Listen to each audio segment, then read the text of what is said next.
சென்னை எண்ணூரில் கடலில் கலந்த எண்ணெய் படலத்தால் மீன்களை சாப்பிட மக்களிடையே அச்சம் ஏற்பட்டுள்ளது. இதனால் மீன் விற்பனை குறைந்து மீனவர்களின் வாழ்வாதாரமும் கேள்விக்குறியாகியுள்ளது. சென்னையில் மிக்ஜாம் புயல் காரணமாக கடந்த 4 மற்றும் 5ஆம் தேதிகளில் பலத்த காற்றுடன் இடைவிடாது கனமழை கொட்டி தீர்த்தது. இதனால் சென்னையின் பல பகுதிகளை வெள்ளம் சூழ்ந்தது. இதனை பயன்படுத்திக் கொண்ட எண்ணெய் நிறுவனங்கள் எண்ணூர் பகுதியில் உள்ள கொசஸ்தலை ஆற்றில் கச்சா எண்ணெய் கழிவுகளை திறந்துவிட்டன.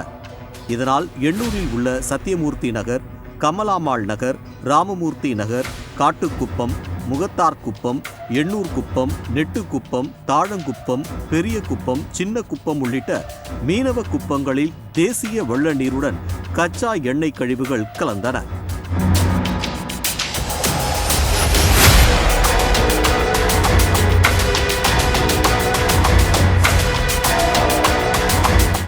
கொசஸ்தலை ஆற்று நீரில் கலந்து எண்ணெய் கழிவுகள் எண்ணூர் முகத்துவாரம் வழியாக கடலிலும் கலந்தது.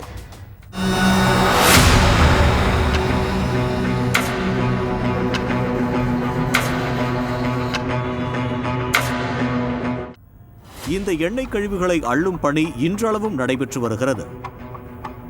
இந்த எண்ணெய் படலங்கள் ஒரு பக்கம் அப்பகுதி மக்களை பாதித்த நிலையில், மறுபக்கம் சென்னையில் மீன்களை விரும்பி சாப்பிடும் மக்களையும் கவலையடைய செய்தது. கடலில் எண்ணெய் கழிவுகள் கலந்ததால் அச்சத்தில் மீன்களை வாங்கி சாப்பிடுவதை குறைத்துக் கொள்ள ஆரம்பித்துள்ளனர் சென்னை மக்கள்.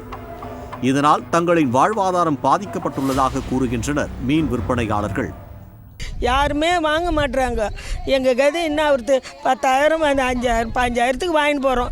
அங்கே எங்கள் மெட்ராஸ்லேயே சென்னையிலேயே வாங்க மாட்டுறாங்க. எங்கள் பட்டால் மார்க்கெட்டு அந்த சைடு எல்லாம் வாங்க மாட்டுறாங்க. இந்த எண்ணூர் மார்க்கெட்லேயும் சுத்தமாக வியாபாரம் கிடையாது. 4 பொருள் பிடிச்சின்னு வராங்கன்னா அந்த பொருளை விற்கிறதுக்கும் முடியல. அவங்க நாங்கள் எப்படி சாப்பிட்றது, நாங்கள் எப்படி குழந்தை குட்டிங்களை பார்க்குறது, எல்லாத்தையும் சோறு மாதிரி வருது, வாடகை வருது, எல்லாத்துக்கும் புண்ணு வருது. மீன்களை மக்கள் தொடர்ந்து நிராகரித்து வருவதாகவும், இதனால் மீன்களை குப்பைகளில் கொட்டும் நிலைக்கு தாங்கள் தள்ளப்பட்டுள்ளதாகவும் அவர்கள் வேதனை தெரிவிக்கின்றனர். சொல்லணும், வாங்க மாட்டவங்க சொல்ல மாட்டாங்களே, வந்து எங்களுக்கு நடவடிக்கை எடுக்க மாட்டாங்களே, நாங்கள் என்ன பண்ணுறது, வீட்டிலே இருந்தால் எப்படி அப்படின்னு என் பிள்ளை குட்டிங்களாம் வேலை வெட்டி இல்லாத இருக்கிறாங்க. நாங்கள் என்ன பண்ணுறது, விளம்பரம் பண்ணணும், வாங்க மாட்டுறாங்களே, நாங்கள் எப்படி இருக்கிறது, நாங்கள் வாங்க மாட்டோமே. உங்கள் ஊரில் நீங்கள் அவங்களாம் சாப்பிட்டாக்கா நாங்கள் சாப்பிட்றோன்றாங்களே, நாங்கள் விற்க மாட்டுதே, எடுத்துன்னு வரத கொட்டிடுறோமே, பிடிச்சிட்டு வரதும் வாங்க மாட்டாங்களே, நாங்கள் என்ன பண்ணுறது.